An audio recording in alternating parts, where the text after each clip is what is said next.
Pode começar. Boa noite a todos. Então, estamos aqui para mais uma atividade do Clube do Pulmão, que é uma atividade do Departamento de Doenças Respiratórias da SOPERJ. E hoje nós vamos falar um tema extremamente relevante e importante nos dias atuais, sobre os cigarros eletrônicos, o que o pediatra deve saber.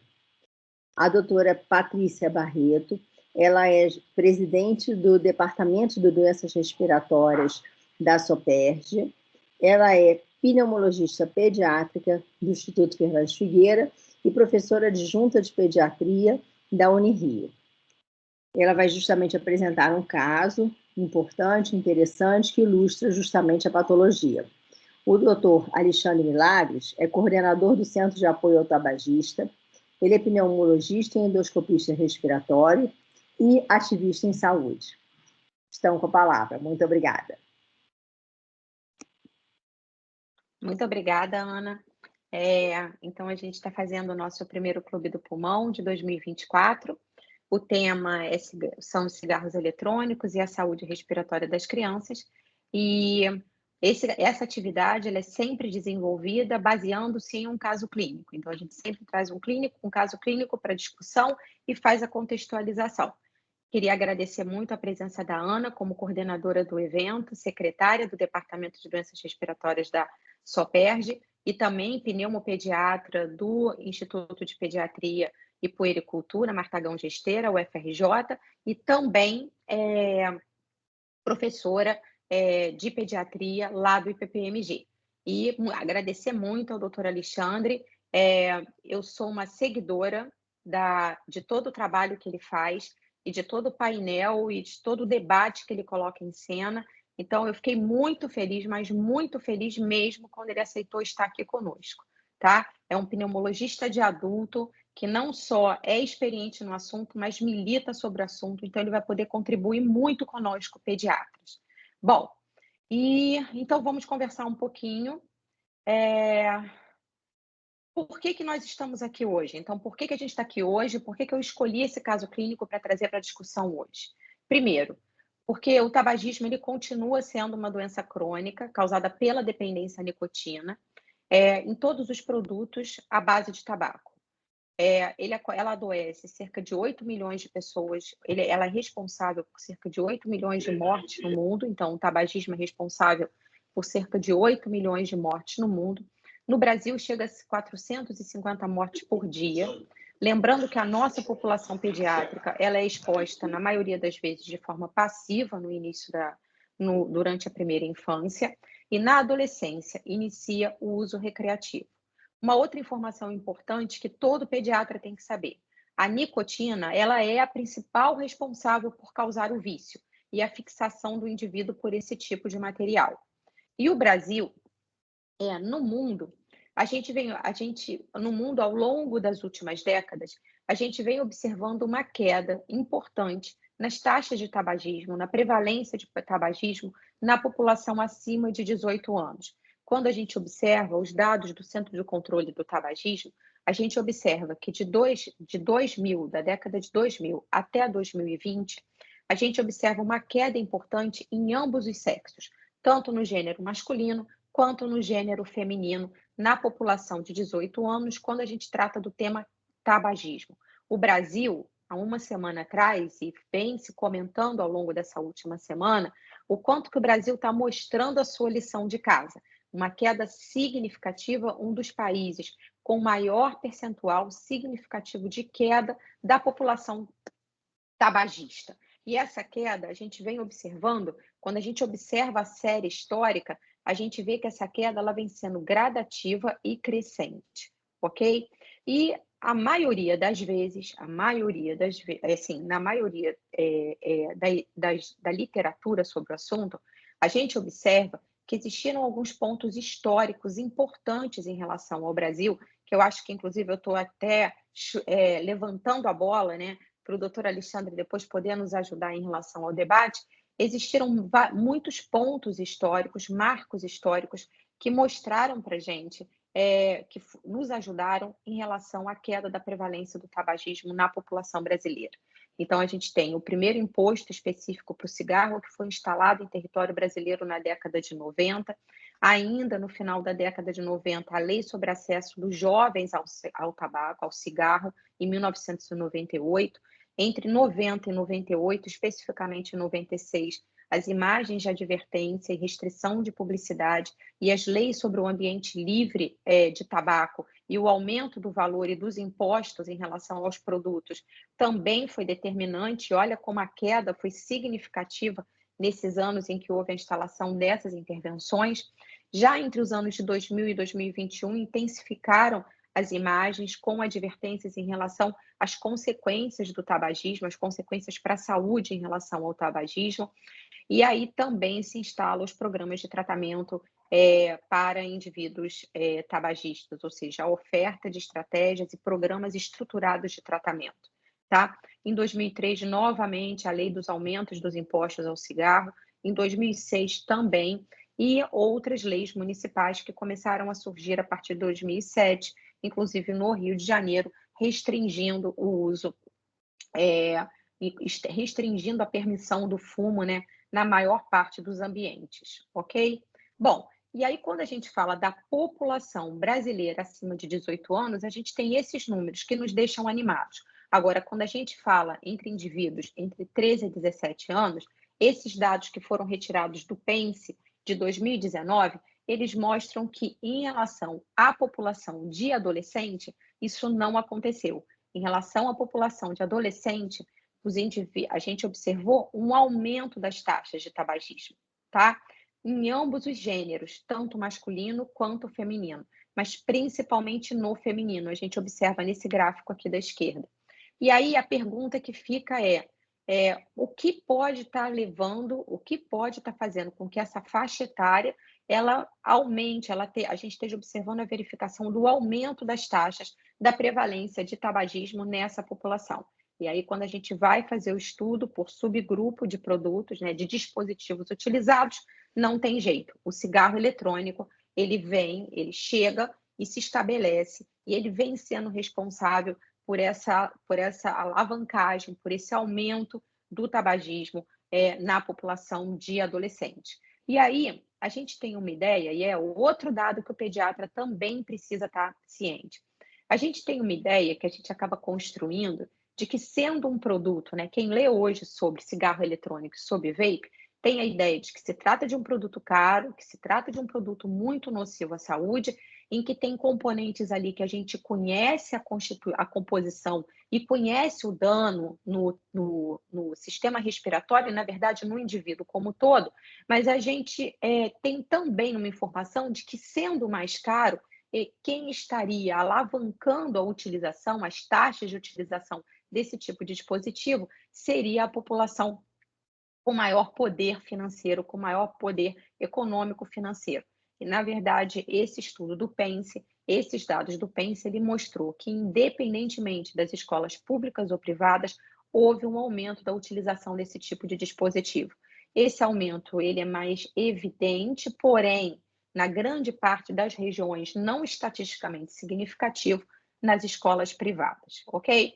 E aí, essa explicação ela não vem de um dado novo, ela não é nova para a gente, ela não é novidade que a população adolescente é alvo para a experimentação desse tipo de dispositivo, como também não é novidade para a gente que essa população, ao longo da história em relação ao tabaco e seres humanos, ela sempre foi alvo tanto de propaganda como alvo também da indústria do tabaco, no sentido de que essa população deveria engordar aqueles que se tornariam tabagistas futuros.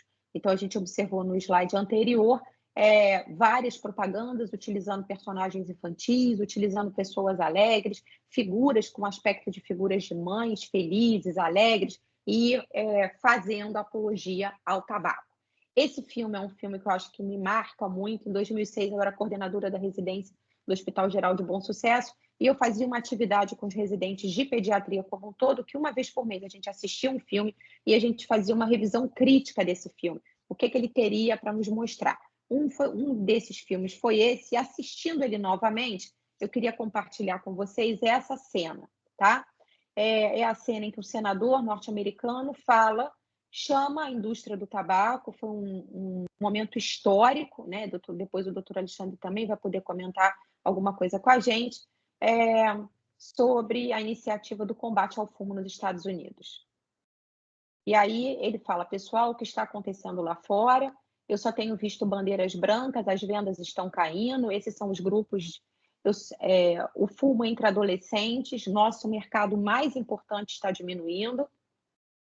Não vendemos balas, pelo amor de Deus, nós vendemos cigarros e eles são legais e estão disponíveis. E viciam, a gente não precisa fazer quase mais nada.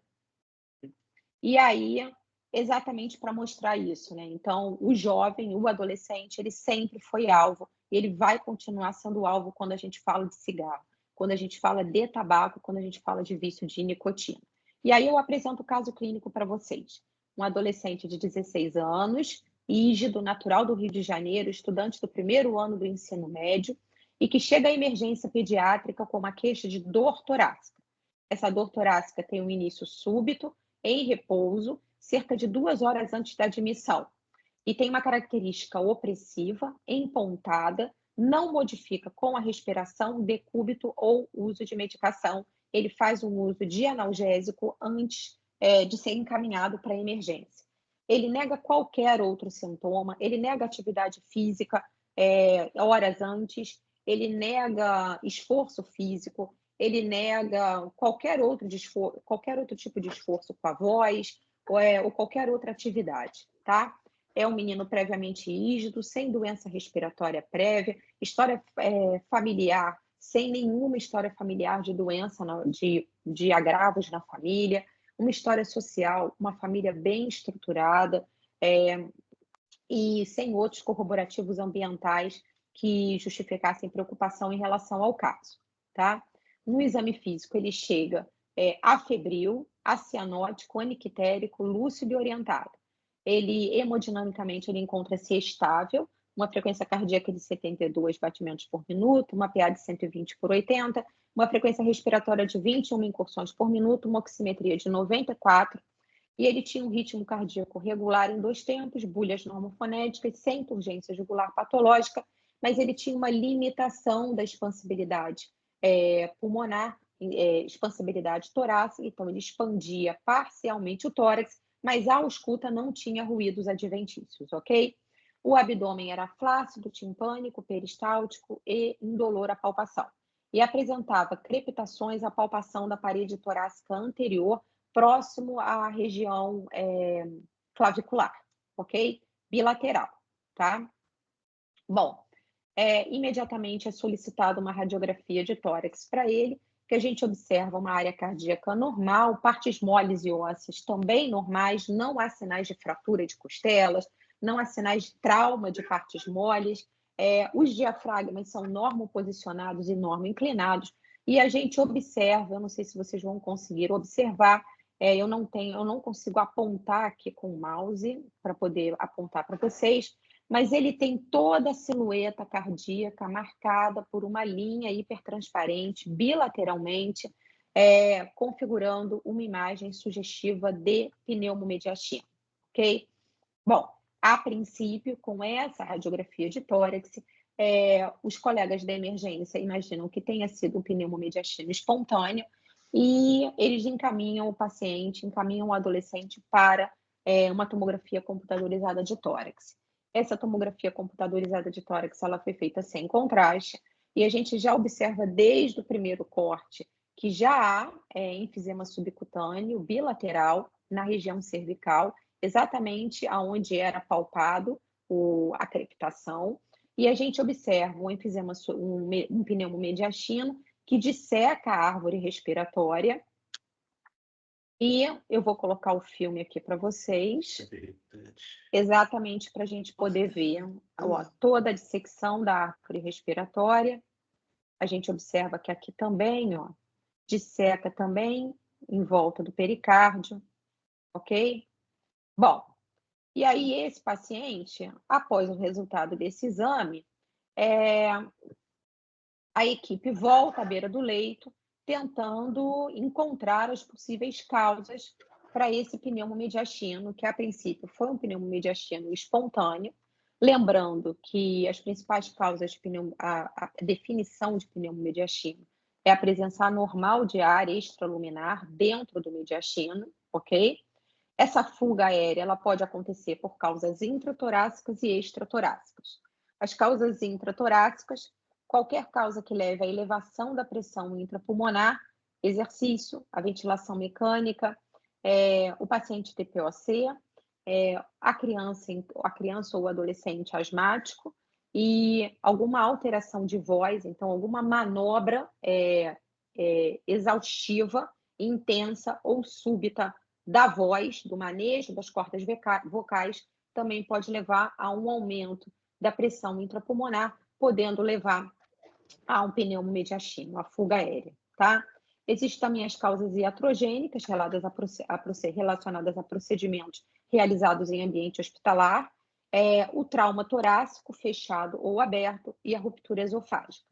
Já nas causas extratorácicas, a gente tem o trauma, a cirurgia dentária, cirurgia em região cervical e em região peritoneal pode levar à fuga aérea intramediastinal, como também a perfuração de víscera oca e diverticulite, ok? Visto que todos esses folhetos e todos esses canais, eles se comunicam, ok? Quando a gente observa a história da criança e a gente observa o exame físico dela e observa também a tomografia de tórax, algumas hipóteses diagnósticas a gente já imediatamente consegue afastar.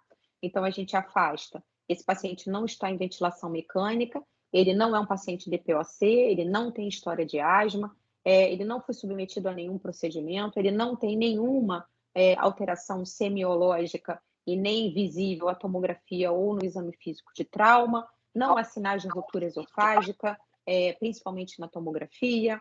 Esse paciente, novamente, não foi submetido a nenhum procedimento cirúrgico e não tem nenhum sinal de ruptura de víscera oca em ambiente abdominal, ok? Em sistema abdominal, ok?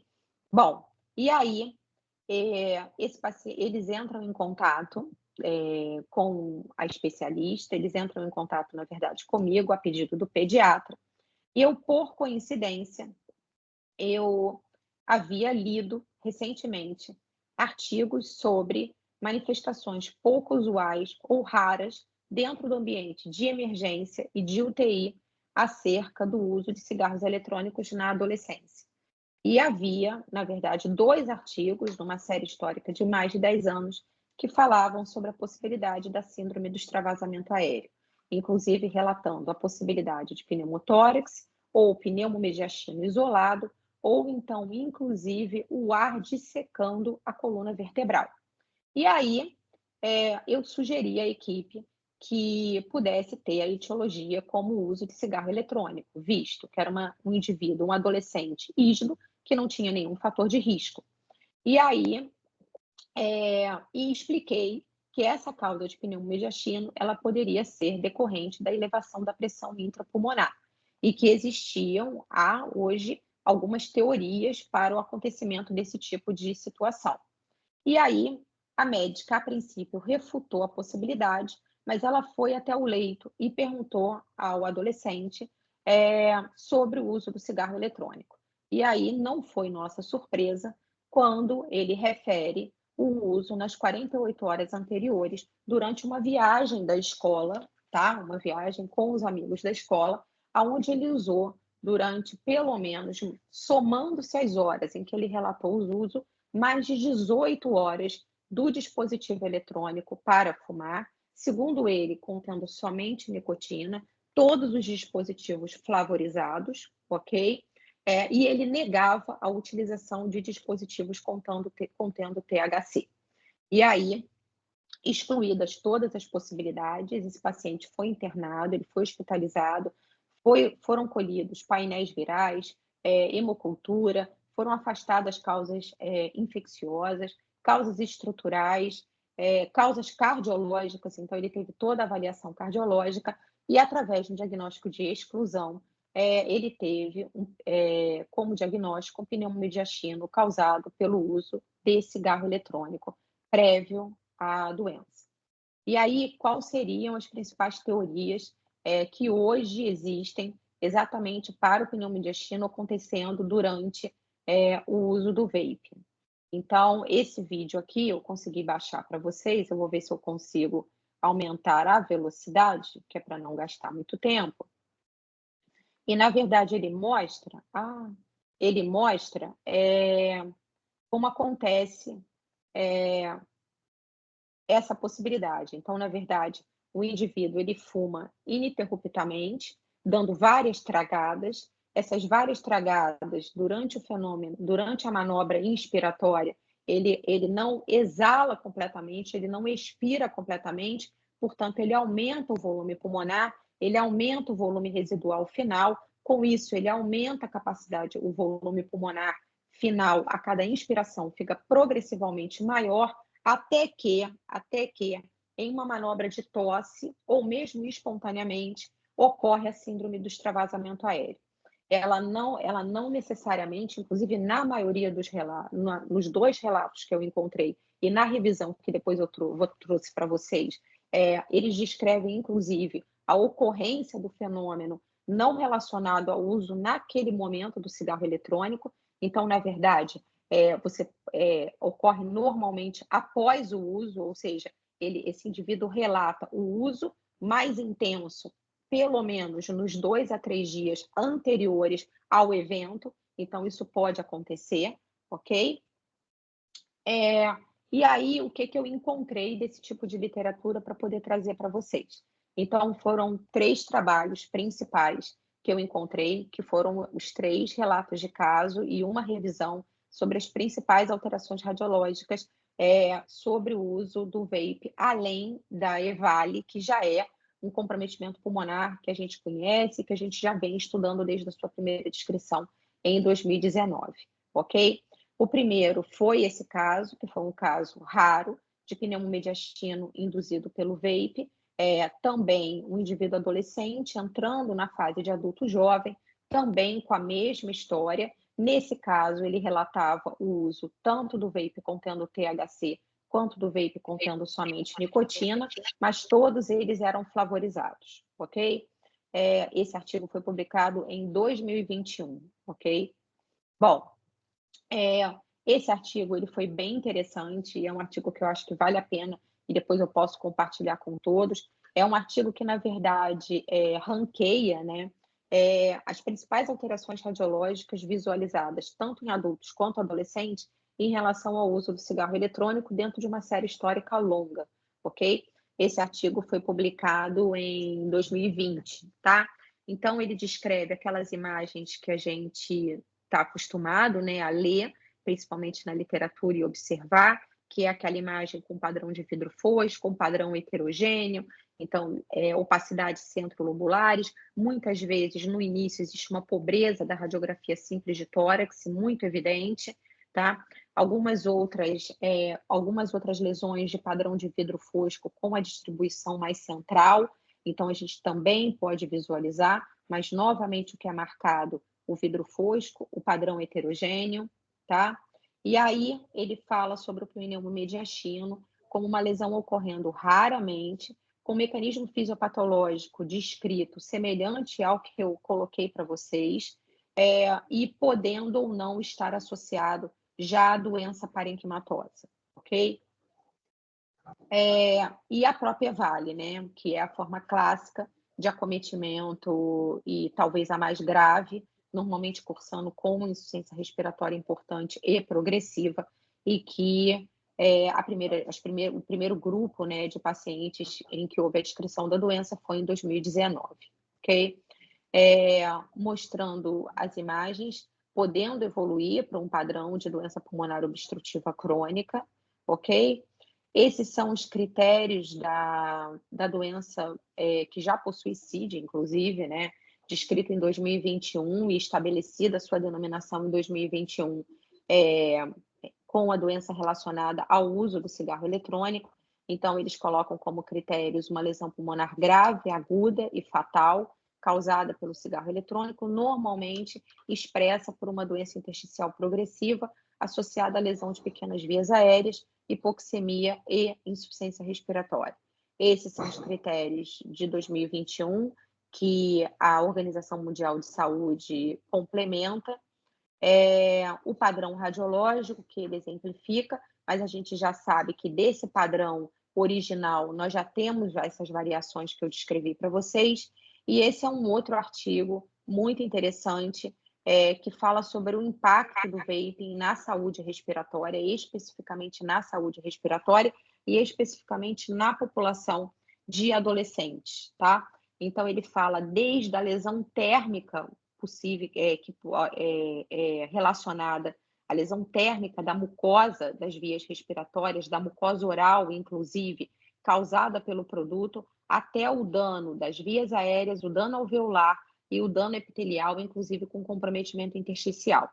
Esse artigo ele também chama a atenção das boas práticas em relação a como abordar o uso desse tipo de dispositivo, o hábito desse tipo de uso desse tipo de dispositivo, principalmente na população pediátrica, ok? Então, ele dá dicas de como abordar, de como perguntar, exatamente de forma que você consiga resgatar a maior parte das informações, ok?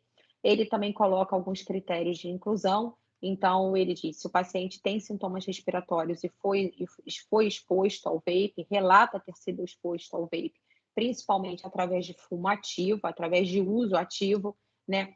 Ele sempre recomenda que sejam avaliados sintomas constitucionais, a presença de sintomas gastrointestinais, a imagem torácica, então a imagem da radiografia simples de tórax e ou tomografia. Se esse paciente vai ser hospitalizado, ele sugere a coleta de biomarcadores, o que a gente não tem na nossa realidade. Eu não sei se o doutor Alexandre, na população adulta, tem disponível, tá? E observar sempre a monitorização da oximetria, principalmente em ar ambiente, para decidir a utilização do oxigênio e a internação ou hospitalização em ambiente de terapia intensiva, ok? Se a gente recebe não para alguma dessas perguntas, a gente não tem sintomas constitucionais, não tem sintomas em outros órgãos e sistemas, sim, a lesão pulmonar causada pelo vape é a primeira hipótese. Caso a gente tenha outra possibilidade que explique os sintomas, é importante que a gente não abandone a hipótese do impacto do vape sobre essa saúde respiratória, mas que a gente também procure outras causas, tá? Lembrando da nicotina, ela é uma droga, ela é estimulante, altamente viciante e causa mudanças bioquímicas extremamente importantes no cérebro. E é exatamente essa molécula que, por características constitucionais do cérebro do adolescente, principalmente em termos de percentual de gordura, é que faz com que esse cérebro ele seja mais ávido e viciável de uma forma muito mais rápida e muito mais fácil do que a população adulta. Uma coisa que eu queria chamar a atenção em relação a cigarro eletrônico e criança e adolescente é que os sintomas respiratórios, eles não se detêm só ao sistema respiratório. Então, eu tenho sistema digestórios, eu tenho alterações cerebrais, eu tenho hoje já descrita a chamada NIC-SIC, que é como se fosse, né, uma síndrome de abstinência ao vape, ao cigarro eletrônico, né, a nicotina, que nesses dispositivos, na maioria das vezes, encontra-se em elevadas concentrações, além das alterações respiratórias que eu já descrevi. Lembrar que quando a gente fala de vape e população pediátrica, sem dúvida nenhuma, a flavorização desses produtos foi criada, né, foi introduzida nesses dispositivos exatamente para poder pegar essa população, transformar aquele dispositivo em mais atraente, em mais da moda, em mais objeto de desejo propriamente dito, tá? Então, o principal objetivo da flavorização do produto é essa. Ele normalmente são sabores que atraem o consumidor. Os que são mais vendidos são os de tutti-frutti, que se remete a balas de criança, ou aqueles de menta. Então, é importante, da mesma forma que esses produtos hoje eles se apresentam de forma colorida, de forma atraente para a população jovem, ok?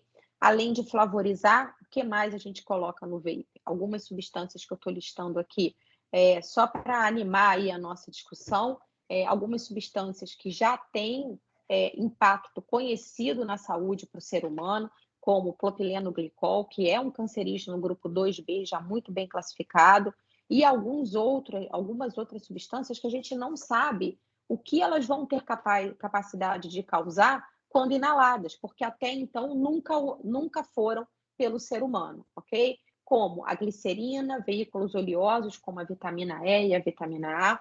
Então, são substâncias que até então não haviam sido inaladas pelo ser humano, então a gente não sabe o que pode causar, ok?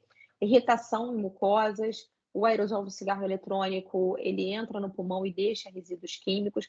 Uma outra coisa que é importante é que o que eu produzo em termos de fumaça é um vapor, e esse vapor ele vai se depositar em substâncias, como móveis, almofadas, mamadeiras, chupetas, brinquedos. A criança que está perto daquele indivíduo que está fazendo uso do cigarro eletrônico, o bebê, aquela criança que está engatinhando, quando ela passa aquela substância, ela vai ter contato com a pele, ele leva na boca, ele está absorvendo, a pele está absorvendo. Então, já tem estudos mostrando isso de forma muito bem caracterizada.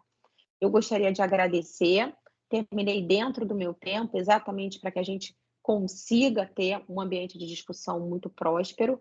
Lembrar do nosso Congresso de Pneumologia Pediátrica, onde esse tema vai ser objeto de discussão em Porto Alegre, no período de 8 a 10 de maio.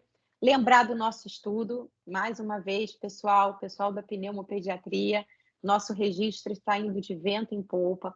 A gente vai ter, se Deus quiser, a oportunidade de apresentar nossos primeiros resultados no Congresso. Eu vou divulgar para todo mundo estar lá presente, quem estiver no evento, espero que muitos aqui, e lembrar da nossa jornada de pneumologia pediátrica, que vai acontecer no dia 8 e 9 de novembro. Ela vai ser presencial e a gente já está a todo vapor produzindo um conteúdo que eu tenho certeza absoluta que vai fechar com chave de ouro a pneumologia pediátrica do estado do Rio. Obrigada aí a todos. Eu gostaria muito de agradecer, então, foi muito boa mesmo, tanto o relato de um caso que é impactante mesmo. Acho que nós, né, como pneumologistas pediátricos, eu trabalho muito com a parte de função pulmonar e tenho ficado realmente, bem, diríamos, assustada com alguns relatos e alguns resultados de avaliação funcional pulmonar que eu tenho visto em jovens que estão fazendo experimentação realmente de cigarros eletrônicos. Eu gostaria, então, de passar a palavra ao nosso brilhante doutor Alexandre Milagres, que é realmente um ativista, né, da saúde como um todo. Muito obrigada. Analice, eu queria saber, porque é a primeira vez que eu estou participando desse evento, já estou impactado com essa abertura feita pela Patrícia, aprendi, inclusive, com essa abertura, mas eu queria saber exatamente qual é o tempo que vocês normalmente dedicam a esse evento, assim, não só meu tempo, mas o tempo geral, assim, para eu também não me exceder.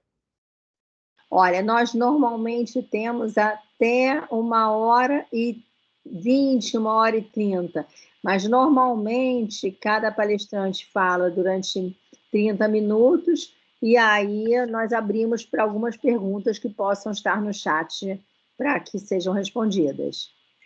Entendi. Então, eu vou tentar não usar, vamos dizer assim, meus 30 minutos como palestrante, vou tentar enxugar, porque, para mim, é muito importante ouvir a opinião de vocês, colegas, que são pediatras, que não fazem parte do meu dia a dia, apesar de eu ter uma ligação muito forte com inúmeros colegas pediatras.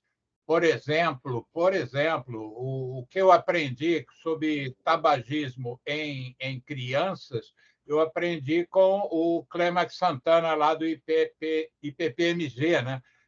Eu tenho um programa de rádio hoje e o Clemax Santana foi um dos meus primeiros convidados, falando sobre os efeitos do tabaco, do tabagismo, dessa questão que a gente está discutindo, e sobre a saúde das crianças. Eu trabalhei... Obrigado, Alexandre. Lá...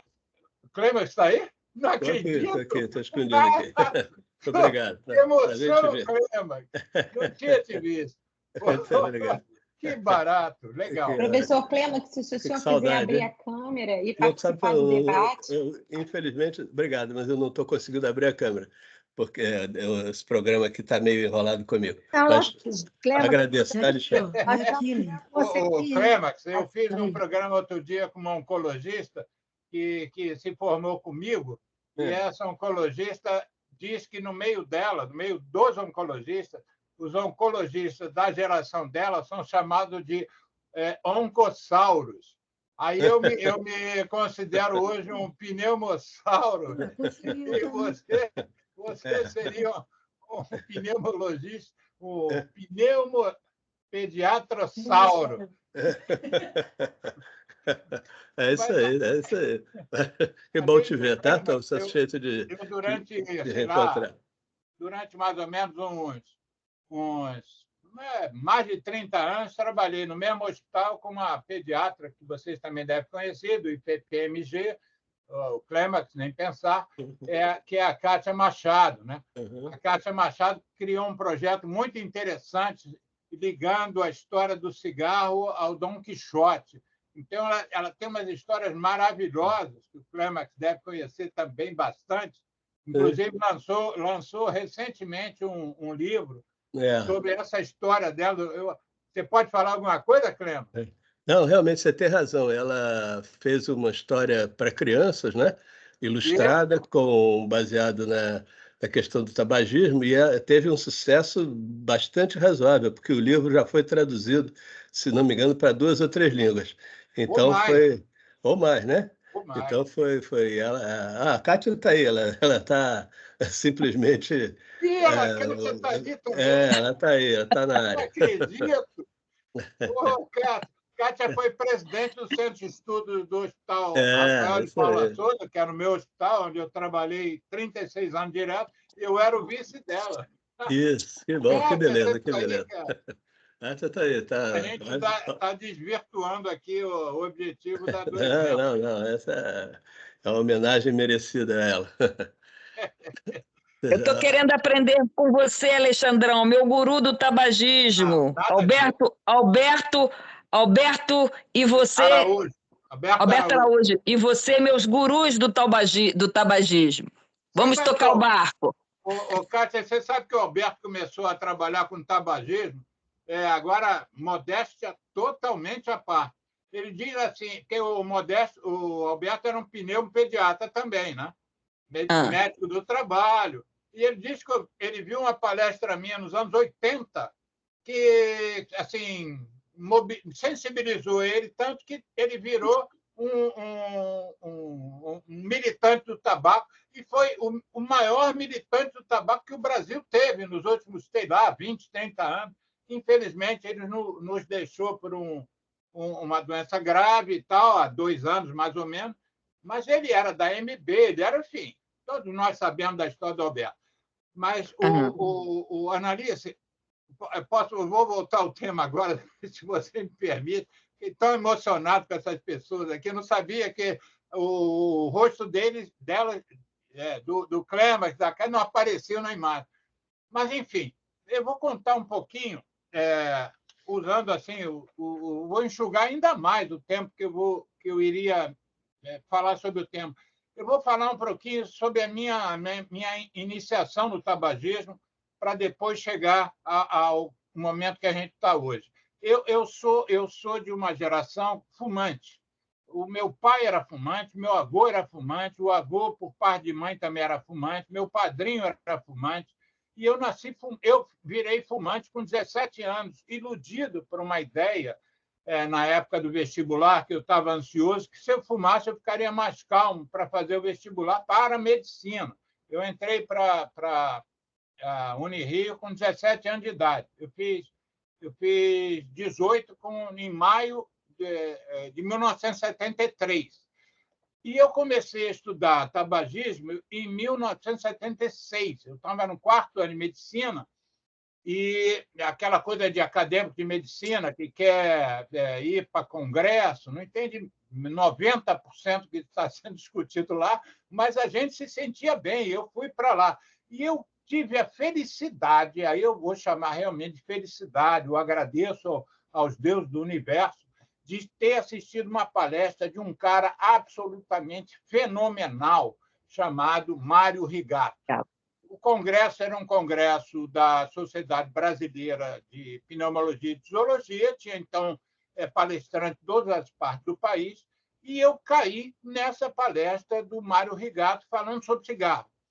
E isso foi em 1976, eu me formei em 78. A partir da palestra do Mário Rigato, eu nunca mais, desde 1976, nunca mais parei de estudar tabagismo. Ou seja, daqui a 2 anos vão fazer 50 anos que eu estudo tabagismo. E é uma coisa que eu digo para os meus assim, não digo, eu não sou mentor de ninguém, mas as pessoas que eventualmente eu oriento, eu digo assim, se você não quer parar de estudar para o resto da sua vida, se dedique ao tabagismo. Porque eu acabei de dizer que daqui a 2 anos farei 50 anos de estudo. Eu nunca passei um dia, também eu sou um cara dedicado, mas nunca passei um dia sem aprender alguma coisa sobre tabagismo. Por exemplo, eu posso dizer que no dia de hoje, né, no dia 25 de abril, eu aprendi com a minha colega. E eu quero conversar mais com ela, a Patrícia, que acabou de fazer uma apresentação muito interessante num espaço restrito de 30 minutos. Imagina se ela tiver 1h30 para falar, como eu quero que ela fale lá no meu programa de rádio, que dura esse tempo todo. Então, desde 1976, eu tenho estudado tabaco. E o estudo do tabaco tem me aberto as portas, não só para a questão do tabaco em si, das doenças que o tabaco leva, que hoje nós falamos repetidamente em 70 doenças diferentes, mas eu estou começando a me dedicar, eu vou me dedicar daqui a uns 2, 3 meses, já marquei na minha agenda, a estudar exatamente que doenças são essas, porque eu acho que não são só 70, eu acho que são mais do que 70. Eu por exemplo, e o Clemax e a Kátia e a Patrícia, que vivem isso também há tanto tempo, nós vivemos 3 décadas dizendo que havia 4.720 substâncias tóxicas na fumaça do cigarro. Nós vivemos 30 anos vivendo isso, repetindo uma ladainha. E, de repente, a OMS falou de um dia para o outro, e eu estou tentando precisar que dia foi esse, passamos a 7.000 substâncias. Agora não são mais de 4.720. Verdade ou não, Clema? Kátia, Patrícia, nós vivemos essa história. Correto. Nós vivemos Isso a mesma mesmo. história dizendo que são 70 doenças que o cigarro provoca. Eu estou começando a achar que isso também não é verdade. Então, aí, nessa história toda, de 1976 até 2024, eu vivi de tudo que vocês podem imaginar pela minha especialidade. Sou pneumologista, endoscopista respiratório, fiz minha formação na França, eu me especializei em pneumologia e endoscopia respiratória na França. Bom, no Rio de Janeiro, eu era, como é que eu vou dizer, eu fui discípulo do professor Newton Bettlen, que era o titular da disciplina que eu escolhi seguir. Um dos professores assistentes que eu me liguei foi o professor Guilherme Martins, que, além de ser pneumologista, também era endoscopista respiratório. A minha vida, Mário Rigato em 76, Bettlen e Guilherme em 77, eu me dediquei a isso até me formar e virei monitor da disciplina em 77, 78. E aí fui para a França. Bom, o Guilherme fumava. O meu professor adjunto, Linandro Dias, professor adjunto do Bettlen, fumava. O filho do professor adjunto, Linandro Dias, chama-se Ricardo Marques Dias, que é o cara que mais entende de função pulmonar no Brasil. Acho que pode ter gente que se equipare, que se equivala, mas ele era o melhor, fumava 2 maços de cigarro, sei lá, por dia. O meu chefe francês, eu fui para uma França que tinha eu fui para um serviço de cirurgia torácica e que tinha o meu mentor, que era da pneumologista. Os dois fumavam.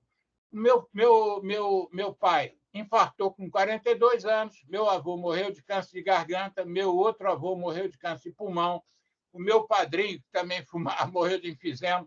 Eu criei esse meio de cultura e falei, porra, mas eu fumava. Né? Aí, aí eu fazia o quê? Quando eu voltei para o Brasil, fui contratado pelo professor, o fantástico professor Germano Gerard, que era o superintendente da campanha brasileira, da campanha nacional contra a tuberculose. Me contratou para eu ser broncoscopista de um hospital chamado Hospital Paula Souza. Na época era do Ministério da Saúde. Eu fazia broncoscopias 5 dias por semana, e cada broncoscopia você tinha um intervalo para escrever o laudo. Entre um laudo e outro, eu fumava enquanto escrevia o laudo. E aí eu fumava e eu escrevi o laudo dizendo assim, carcinoma, uma lesão tumoral no brônquio direito, na emergência do lobo superior direito. E eu escrevia laudos sobre doenças que o cigarro provocava. Então, isso é só para vocês terem uma ideia rápida da minha iniciação, dos primeiros meus 10 anos de medicina. Depois disso, eu entendi o seguinte: caraca, eu estou fazendo uma broncoscopia, eu estou fazendo o diagnóstico de uma doença que, em 90, a última levantamento do INCA, em 94% das vezes tem a ver com o uso do tabaco. Câncer de pulmão, em 94% das vezes, está associado ao uso do tabaco. E eu fazia a broncoscopia, o laudo da broncoscopia fumando. Né? Isso é um absurdo completo. Aí, o que aconteceu? Nesse meio tempo, eu desenvolvi tudo aquilo que o Mário Rigato tinha me dito, que eu me formei em 78, mas em 1981, um professor fantástico, tão fantástico quanto o Mário Rigato, chamado José Rosenberg. Esse homem, inglês, naturalizado brasileiro, escreveu um livro que eu considero a minha bíblia na medicina, que é Tabagismo, um problema de saúde pública, 1981. Nunca mais vamos esquecer disso. O livro o livro existe. Se vocês forem hoje no estante virtual, tem 300 páginas, ele deve ser vendido por R$10. O Zé Rosenberg me dizia assim, Alexandre, eu tenho plena certeza que todas as edições do meu livro são compradas pela indústria. Ele me dizia isso, assim, ele me disse isso várias vezes. Todos os meus livros devem ser comprados porque o meu livro não é um livro de tanto interesse para esgotar uma edição em menos de 3 meses. A gente sabe o que é o mercado de livros no Brasil. A indústria comprava os livros do cara, porque o livro do cara era tão bom, tinha tanta informação a respeito do maior problema de saúde pública do nosso planeta naquela época, em 81, e hoje, em 2024. O tabagismo mata. Hoje, em 2024, com tudo que nós já fizemos, com tudo que nós já aprendemos, ele mata 9 milhões de pessoas por ano no mundo. Isso não é qualquer coisa, gente. Isso não é... A tuberculose mata no Brasil. Eu estou aqui com a camisa de tuberculose, que hoje é o meu dia de trabalhar com tuberculose no município fora do Rio. A tuberculose mata em torno de 17 pessoas por dia no Brasil. 17 pessoas por dia. O tabaco mata 550. Gente, vamos acordar. E aí, o que aconteceu? O que aconteceu é que vocês, pediatras, eu há muito tempo intuí, vocês são as pessoas que podem mudar essa pandemia. Vocês são as pessoas que podem mudar. E tinha uma história aí que dizia que a Finlândia tinha tinha tomado uma determinada decisão. Esqueçam os fumantes. Fumantes vão morrer de câncer, de enfisema, de infarto, de AVC, eles vão morrer. Vamos trabalhar na criança. Me disseram isso, várias fontes me disseram isso, mas eu confesso que eu nunca entendi, nunca reconheci essa fonte. Essa fonte eu não posso dizer que a Finlândia tomou essa decisão, mas eu posso dizer agora que vocês, pediatras, podem fazer mudar a história a história desta mortalidade absurda, inaceitável de tabagismo causados pela nicotina. Vocês podem fazer, neonatologistas podem ajudar, pessoas que fazem o planejamento familiar. Você quer ter filho? Quer. Então, comece a tentar parar de fumar antes de engravidar. Porque que depois de engravidar talvez seja mais difícil, porque você tem muita ansiedade e tal. Então, eu acho que vocês,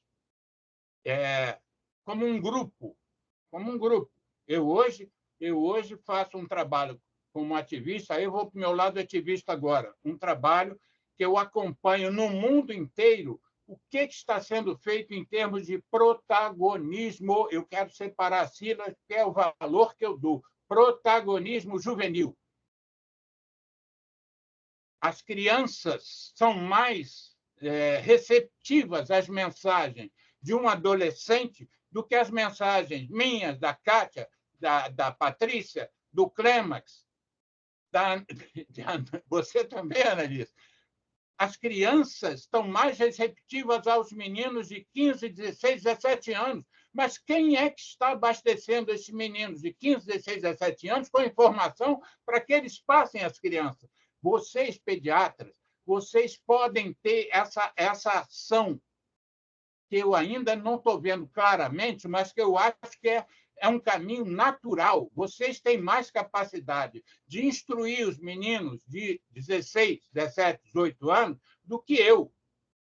Eu talvez possa influir alguém com 25, com 30, mas se vocês, pediatras, que sabem lidar com crianças, sabem lidar com pais jovens, sabem lidar com mães jovens, vocês poderiam chegar nas escolas em massa, a Sociedade de Pediatria do Estado do Rio de Janeiro podia fazer um planejamento para, em massa, sensibilidade.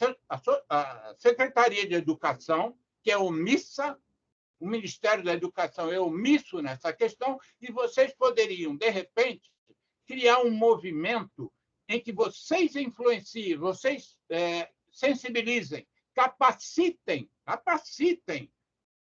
adolescentes para que esses adolescentes influenciem as crianças do ensino fundamental.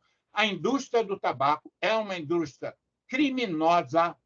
Eu não vou usar pequenos adjetivos, não vou usar adjetivos, mas eu não posso falar. Posso falar sim, porque os Estados Unidos, que o Departamento de Justiça americano, que as indústrias principais do tabaco são americanas. O Departamento de Justiça americano tem condenado as indústrias matrizes das nossas, da Philip Morris, da BAT e outras, tem condenado com penas severas. Em 1994, o Departamento de Justiça dos Estados Unidos condenou a indústria do tabaco americana, que é do país deles, em 2 trilhões de dólares. 2 trilhões de dólares. Significa pouco menos do nosso PIB. O PIB brasileiro é de 3 trilhões de dólares.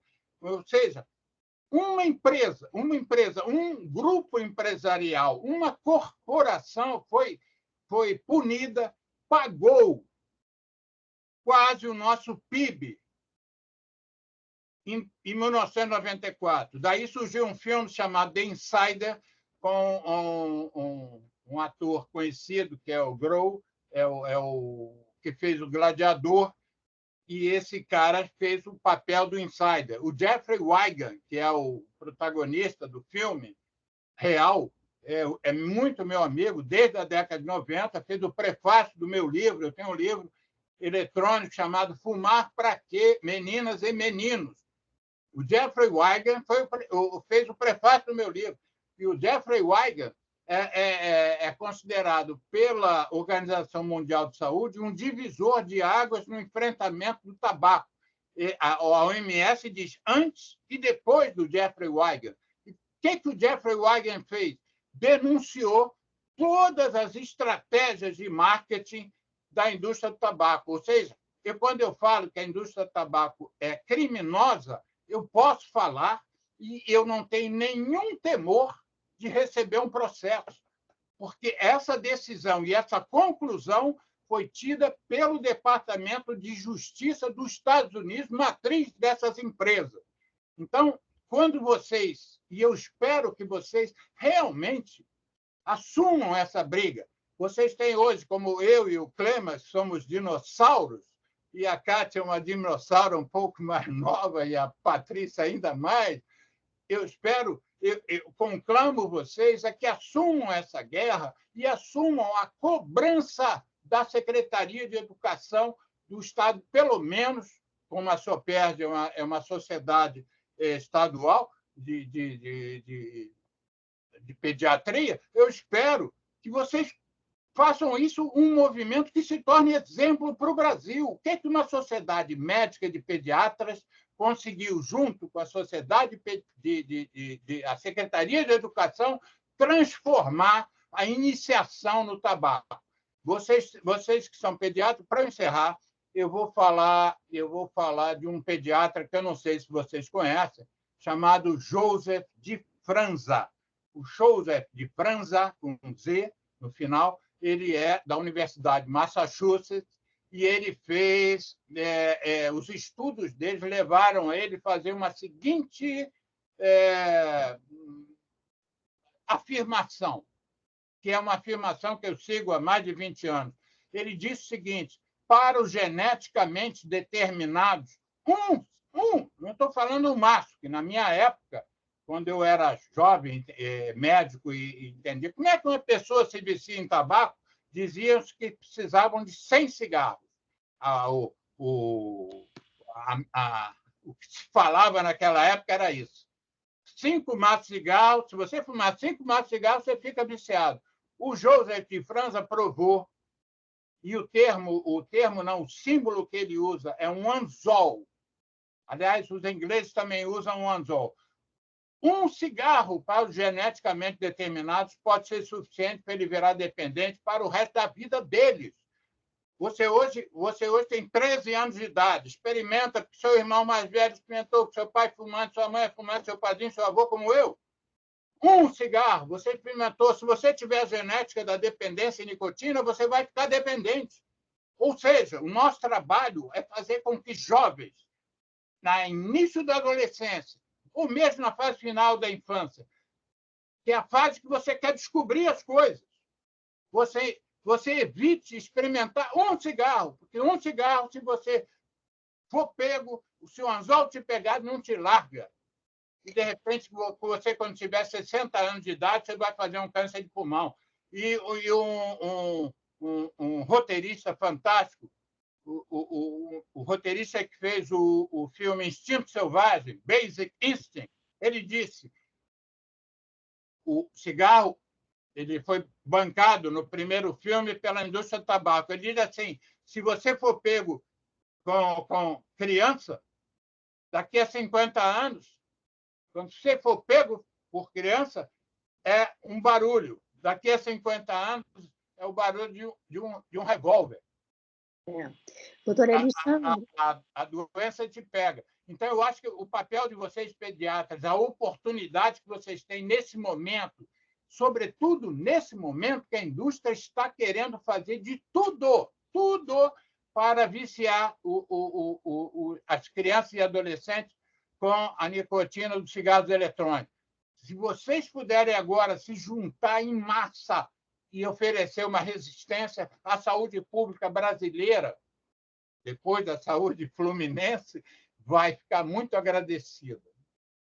Muito obrigada, doutora Alexandre. Eu acho que assim, uma das falas mais importantes foi justamente a importância dos jovens, ainda adolescentes, mas um pouco já próximo da idade adulta, da influência, do papel que eles podem ter em relação aos que estão entrando na adolescência.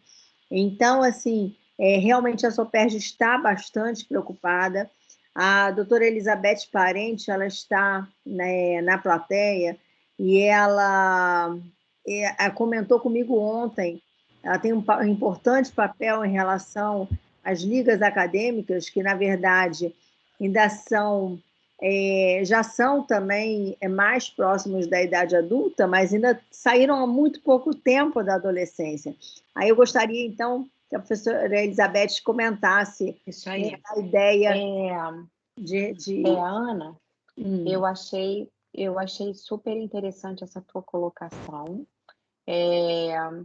Eu queria só, antes da professora Elizabeth, que alegria ela está aqui junto com a gente, e a gente sabe que ela faz atividades com a Liga, inclusive chama colegas que têm, tanto quanto o doutor Alexandre, bastante experiência.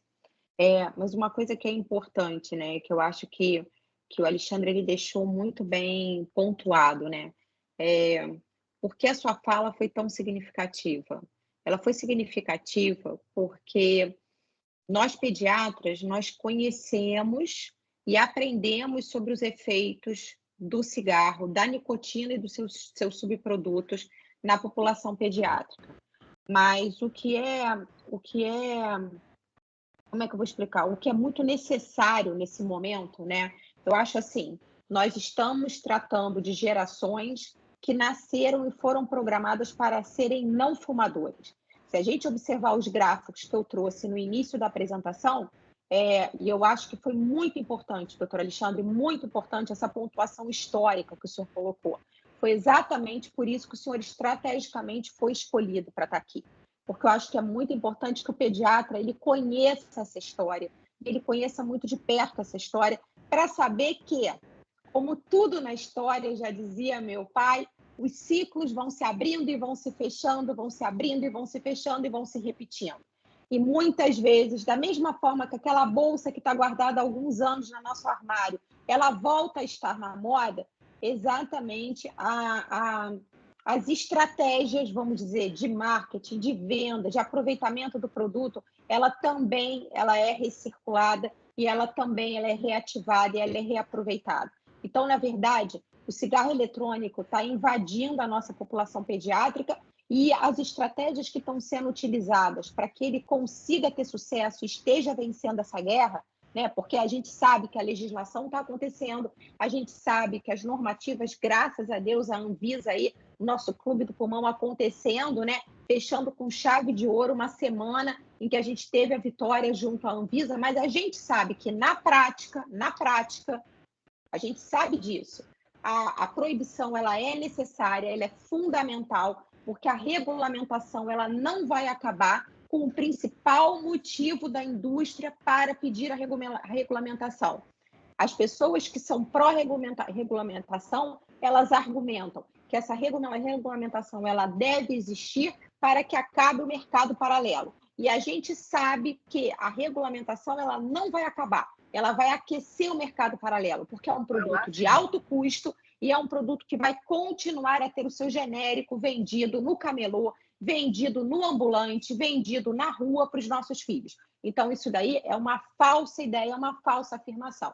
E o que é importante? As estratégias elas se repetem e, na prática, a gente sabe que a entrada desse tipo de dispositivo como hábito, eu vou ser sincera, eu me dedico a isso, quer dizer, em 2019, quando apareceu na New England o primeiro trabalho, que foi a descrição da doença, eu já li a doença e já comecei a estudar o tema. E nesses 5 anos eu estudo sobre isso e eu vou lhe confidenciar uma coisa que poucos aqui sabem. Eu vou gratuitamente em várias escolas dar aula sobre o tema. E cada vez mais que me chamam para idades mais jovens. Então, antes eu dava aula para o ensino médio e hoje já me chamam para dar aula no 8º e 9º ano, tá? Porque a necessidade de sensibilizar, porque a exposição está acontecendo cada vez mais jovem, está acontecendo num público cada vez mais jovem, como a Analice reforçou. Então, Patrícia, assim... Posso falar uma coisa? Sim, doutor. Isso que você está falando é super importante. Eu não comentei que existe um movimento no planeta de sensibilização de crianças para que não comecem a fumar. Tal. Mas, paralelamente, estão sendo criadas inúmeras associações Sim. Depois eu posso passar para você passa para o grupo, Tá inúmeras ótimo. associações de pais contra os vapes. Por exemplo, outro dia um colega meu me ligou, um colega do nosso grupo, que você faz parte da Subterra, me ligou pedindo umas dicas assim, de coisas para se falar em reunião de adolescente de escola. Aí eu falei, porque ele disse, me chamaram para falar sobre cigarro eletrônico na escola. Aí eu, enfim, passei algumas coisas para ele, alguns vídeos e tal, e comentei, pô, que interessante, temos que valorizar a direção da escola, me dá aí o nome da escola para eu valorizar. Na verdade, ele falou assim, não, essa demanda não foi da direção da escola, foi da associação de pais. Então, de alguma maneira, eu acho que vocês, pediatras, muitos de vocês são jovens, como você, Patrícia, fazem parte de escolas, têm filhos na escola, meus filhos já saíram da faculdade, mas eu acho que vocês podiam começar a assuntar, assim, eu sou de um tempo que tinha Grêmio, mas o Grêmio era um Grêmio de alunos, Grêmio dos colegas. Isso. Mas hoje, nos Estados Unidos, por exemplo, é muito desenvolvida a ideia do grupo de pais da escola. Isso, o protagonismo, né? Por que metralharam meus filhos na escola? Isso. Né? Tem uma série, por que estão dando opioide para os meus filhos? Então, eu acho que, de uma certa maneira, o espaço está aberto, gente. Eu acho que nós estamos num momento... com certeza. Tudo bem, é um momento perigoso, porque as e os influencers também estão atuando. Esses caras são bancados pela indústria, por exemplo, do tabaco. Uma porrada de influencers fumando cigarrinho, então falando uma coisa com um símbolo do cigarro atrás, e ganhando dinheiro com isso. Então, é um momento complexo, mas, por outro lado, há oportunidade, gente. E nós que somos sociedades médicas, eu acho que nós não podemos perder essas oportunidades. A gente tem que escarafunchar. Onde é que eu posso entrar aqui? Eu acho assim, vocês têm filhos em escola? Tem associação de pais aqui? Não. Então, vamos criar uma. Eu posso mandar para vocês uma série de associações chamadas VAPES. Mas o VAPES quer dizer... Entendi. Não sei o que, parent. O P de parent. Então, tem uma porrada, não é uma, nem duas, nem três. Eles fazem um trabalho, eles mudam leis nos Estados Unidos. Eles fazem coisas muito interessantes. Olha só. Não, e doutora Alexandre, pode falar. Doutora Elizabeth, pode explanar justamente uma ideia que está surgindo. Você chamou a Elizabeth, ninguém deixou a Elizabeth falar. Não, Elizabeth, eu fui um. É uma ideia que está surgindo justamente e acho que vai ter uma atuação importante da SOPERJ. Legal. Boa noite, eu só agradeço a oportunidade de estar aqui aprendendo tanto, sempre muito bom participar desses eventos e sempre tenho aí a participação das queridas colegas da SOPERJ nos nossos eventos lá do GT de Ligas, e eu, então, queria só comentar, eu botei lá no chat para a gente falar, e eu queria fazer uma pergunta para o professor, que é o seguinte, nós estamos... Não sou profissional, infelizmente. É sim. É sim. E a gente está desenvolvendo um projeto de extensão na faculdade, na Estácio Domed, sobre o cigarro eletrônico. Aí eu fiquei muito feliz, eu tenho, inclusive, alunas que estão aqui participando também, que, assim, eu tive uma adesão muito grande, vários alunos me procurando para fazer isso, e nós estamos, então, com a ideia de fazer isso com escolas, várias escolas de ensino no médio, né? A pergunta é, como o cigarro eletrônico ainda é uma coisa cara, o que isso me sugere em relação a esse público-alvo? Seria melhor usar as escolas privadas ou misturar públicas e privadas? Qual é a sua opinião sobre isso? Eu gostaria de ouvir a sua opinião. Caraca, que resposta. Eu acho o seguinte, eu vou ser bem didático aqui nesse momento. Uhum. Nós estamos passando por um momento absolutamente especial. Como eu comentei antes, eu estudo tabagismo desde 1976. eu comecei a tratar fumante no meu hospital, como eu era o chefe do serviço e era o coordenador de uma série de programas, eu pude criar um programa onde não tinha tratamento. Eu criei um programa de tabagismo onde você não tinha nada para oferecer para o paciente, a não ser conversar com ele e orientar. Sim. Década de 80, início da década de 80, porque o adesivo, por exemplo, de nicotina é do meio para o final da década de 80. Eu comecei a fazer isso, eu não tinha nada para oferecer para o paciente. É só alertar sobre os riscos, valorizar, aumentar a autoestima dos pacientes, e, enfim, era papo-terapia, vamos dizer assim. Mas eu achava que aquilo poderia ajudar pessoas a parar de fumar, e fiz muitas pessoas, naquela época, 40 anos atrás, pararem de fumar.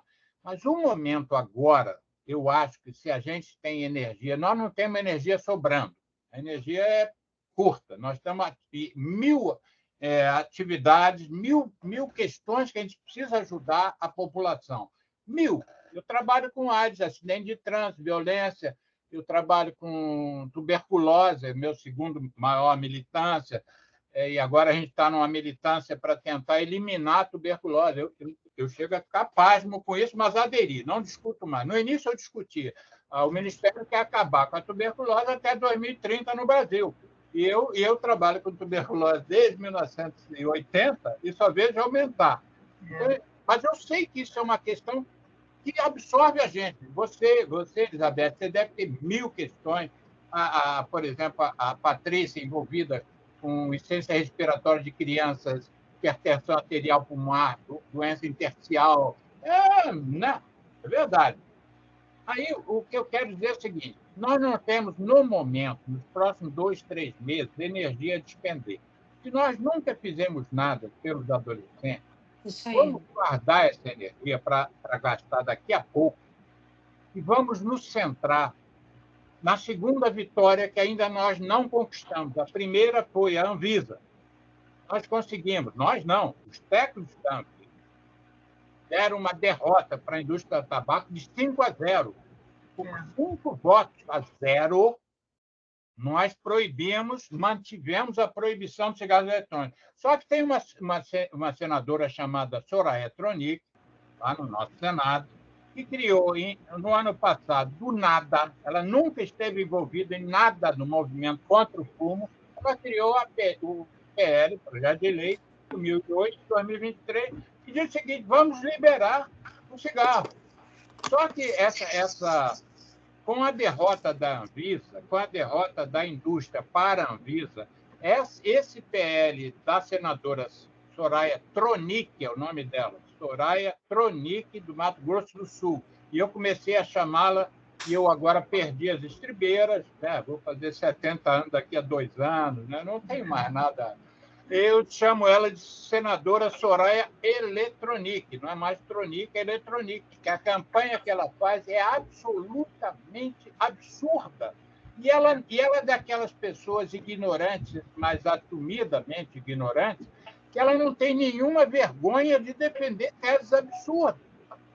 Eu disse a ela agora, botei no Instagram dela, da senadora Soraya Eletronic, eu falei: isso aí, a senhora deve sofrer da síndrome de Dani, esqueci o nome, que é uma síndrome que você acha que entendeu uma coisa e não entendeu nada, mas você fala daquilo como se tivesse entendido. É uma síndrome de 2 psicólogos sociais, que eles fizeram esse tipo de estudo. Quem menos entende de uma coisa é quem mais fala.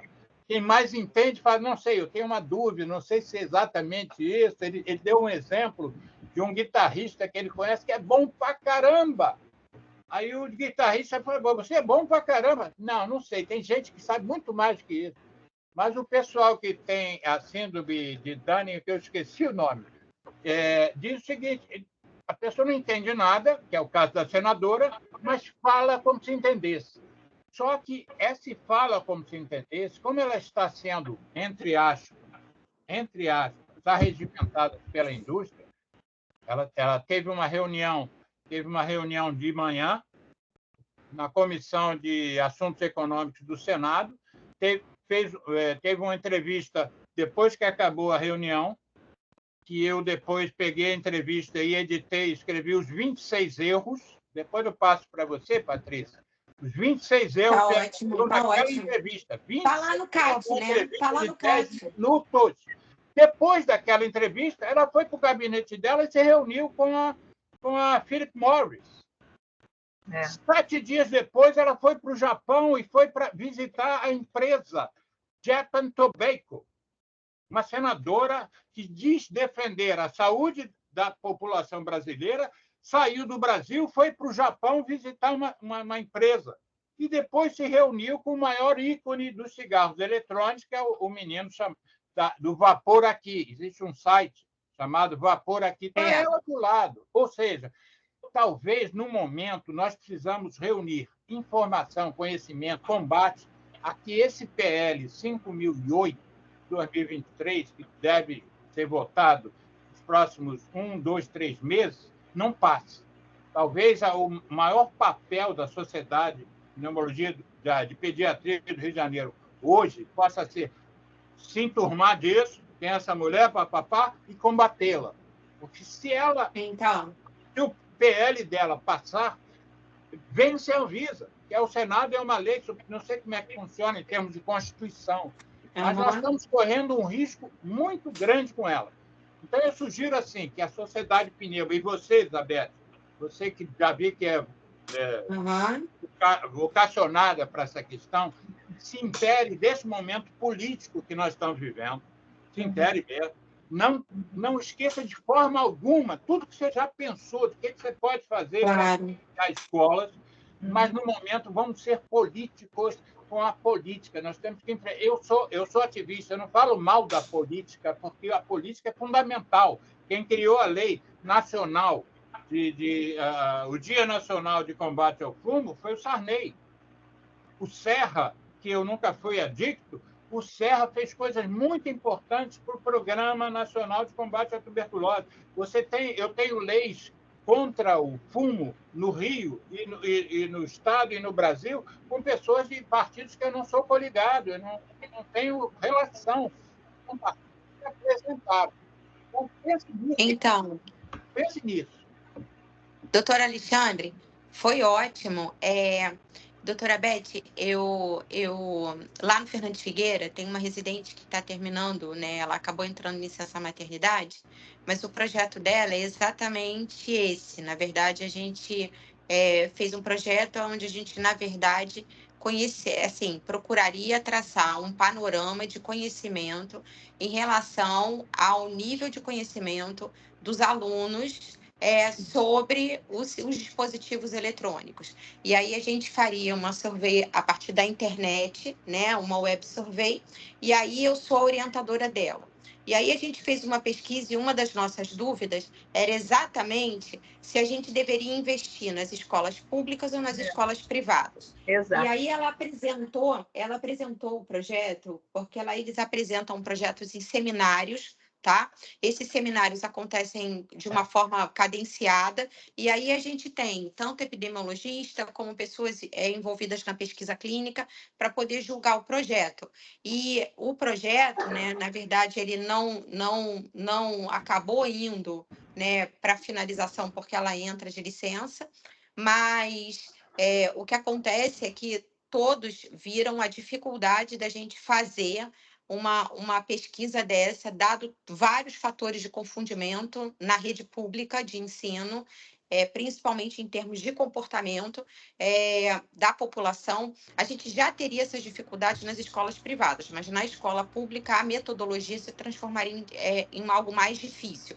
E aí esse estudo do PENSE, que eu coloquei nos primeiros slides, ele acabou esclarecendo para a gente, porque eles viram que o consumo está aumentando tanto na escola pública quanto na escola privada. Exato. Então, na verdade, e a escola privada, ela tem a associação das escolas privadas. Então, você consegue nortear geograficamente, escolher escolas, né, um número de escolas iguais de cada região geográfica, e aí você vai não só traçar o diagnóstico, como, a partir desse diagnóstico, traçar a intervenção. Porque eles têm, dependendo da escola e dependendo da área geográfica, eles vão ter diferentes conhecimentos sobre o assunto. E aí, a mesma intervenção que você constrói e padroniza, coisa, ela pode não fazer muito efeito para um determinado público e ter um impacto grande no outro. Se quiser, depois eu lhe passo tudo em relação à metodologia. Tá? Perfeito. Deixa eu só explicar. Na verdade, não é uma iniciação científica.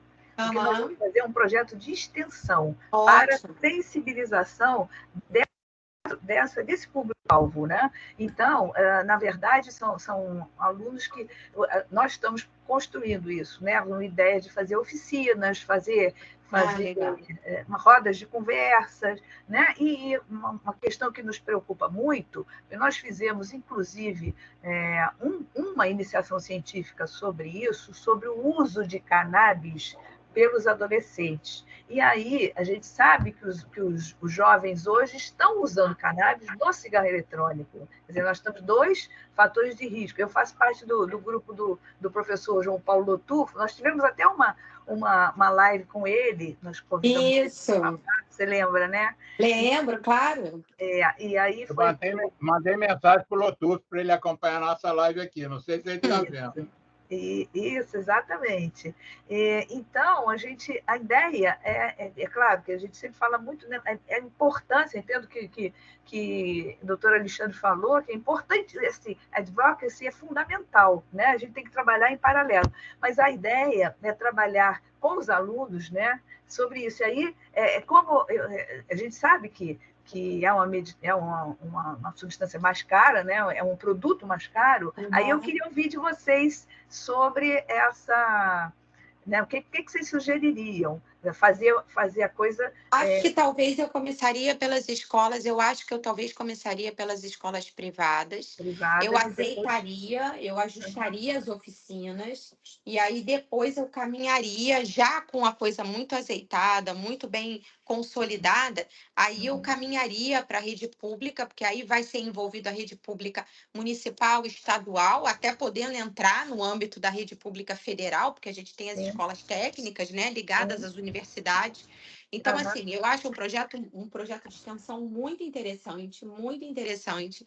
Se quiser ajuda do departamento, pode contar. Se quiser que eu lhe passe a metodologia, com certeza. O questionário, inclusive, ele já está, inclusive, pronto. Então, se quiser, eu lhe passo todas as referências. Isso aí não tem problema nenhum, tá? Vai ser muito bem-vindo. Parabéns, tá? Obrigada. Bom. Eu ontem comentei exatamente isso com a Elizabeth, né? Com a Beth, assim. Com a Beth. Como é que a SOPERJ pode realmente agregar, né, e juntar, e aí outras ligas de outras universidades entrarem, e aí a Beth tem total trânsito nessas ligas todas, e aí no sentido... Fazer uma coisa maior. Né? Exatamente, de contribuições de todos, exatamente para a gente, de repente, fazer um modelo que possa ser permanentemente replicado, né? Eu acho que é um papel bem importante mesmo. Sim. Posso falar uma coisa? O evento de hoje é um evento centrado, que tem toda a razão de ser, nos dispositivos eletrônicos para fumar, não é isso? E tem toda a razão de ser, até pelo que eu acabei de falar com a Beth. Nós estamos num momento político extremamente importante e decisivo mesmo, eu chamaria de decisivo. Mas eu só quero lembrar, assim, para vocês, para nós, que nós não somos, nós somos talvez, pelo tempo que eu estou trabalhando nisso e pelo tanto que eu leio sobre isso, nós somos talvez o país mais importante do mundo no controle do tabagismo. Então, às vezes, eu vejo a própria senadora ridicularizar a nossa decisão de ter vetado, como se nós não fôssemos nada. Nós somos o melhor do mundo, mas eu acho que nós somos os melhores do mundo em determinados aspectos. Um deles é oferecer tratamento, outro é todas as questões do Empower, né? Não tem anúncio na televisão, não pode vender para criança. Nós cumprimos todas as coisas que a OMS determinou como fundamentais para você controlar o tabagismo no planeta. Mas eu acho que tem uma questão que nós não estamos nesse nível de enfrentamento, que é justamente a iniciação. O tabagismo tem 2 pernas importantes. Fazer as pessoas se fumam pararem de fumar e você fazer as pessoas que não fumam não começarem a fumar. Esta perna do não começar, eu acho que é uma coisa que a gente não é líder do planeta. Sim. A gente fazendo coisa muito mais importante do que a gente. Então, eu acho que tudo isso que vocês estão pensando, eu considero super válido e gostaria até de participar, de minimamente contribuir, mas isso aí, eu acho que não é só para o cigarro eletrônico. As crianças estão começando a fumar cigarros convencionais no Brasil ainda, apesar de ter havido um decréscimo nessa entrada, mas o André Sclo, que é um epidemiologista do INCA que se dedica a isso junto comigo, o André Sclo tem demonstrado que as crianças estão começando a fumar cigarros convencionais mais do que fumavam há 5 anos atrás. Então, há algo que nós temos que fazer que não é só o cigarro eletrônico, é a própria ideia da doença, nicotinismo, que eu não chamo mais hoje em dia de tabagismo, eu chamo de nicotinismo, né? Para a indústria interessa a gente ficar falando em tabaco. Eu só falo em nicotina. Eles jogam 50 vezes mais nicotina num DEF e dizendo que estão fazendo bem pelas pessoas. Então, eu não falo mais em tabagismo. E sob a alegação que vai parar de fumar, né? Exatamente. Aí as pessoas que usam o DEF dizem assim, eu parei de fumar com o DEF. Ele parou de usar cigarro. Então, analista, é só para a gente não perder o foco que no Brasil nós temos que também falar mal do cigarro convencional, porque nos Estados Unidos as crianças não queriam mais cigarro convencional, chamavam de fedido, mal cheiroso, e não sei o quê, e quem não gosta do gosto do tabaco. A indústria é cruel, Né, Beth? Então, eu acho o seguinte, sigam nessa linha que vocês estão pensando, mas não esqueçam de falar no big picture. Sim. O big picture é o uso de nicotina de uma forma geral, narguilé, snus. Agora, os Estados Unidos lançou um colchonetezinho que coloca na gengiva, entre a gengiva e a bochecha. Aí, nego fica elogiando o programa da Suécia. Aí eu não aguento mais ouvir falar em programa da Suécia. O que aconteceu na Suécia? Diminuiu o fumo de jovem? Diminuiu, é verdade. Só que eles não falam que 28% dos jovens na Suécia são viciados em snus. E o snus, esse tal sachê que eu estou me referindo, tem 5, 7, 8 vezes mais nicotina que o cigarro. Então, a criançada está no snus, mas se você for ver a estatística do tabaco, ela caiu. Mas então a gente tem que ficar atento. Ótimo. Não sei se nós já estamos finalizando, mas eu queria muito agradecer a possibilidade de ter ouvido vocês. Muito mesmo. Patrícia, pro resto da vida. Tá bom, obrigada. Mas sigam aí vocês, então continua acompanhando. Tá ótimo. Tá ótimo, doutor Alexandre. E a doutora Kátia está colocando no chat que dia 31 de maio é o Dia Mundial da Luta contra o Tabagismo. E também é meu aniversário. Que beleza! Então, é uma coincidência feliz. Então, assim, Ana, muito obrigada, doutora Alexandre. Eu acho que foi excelente essa linha histórica.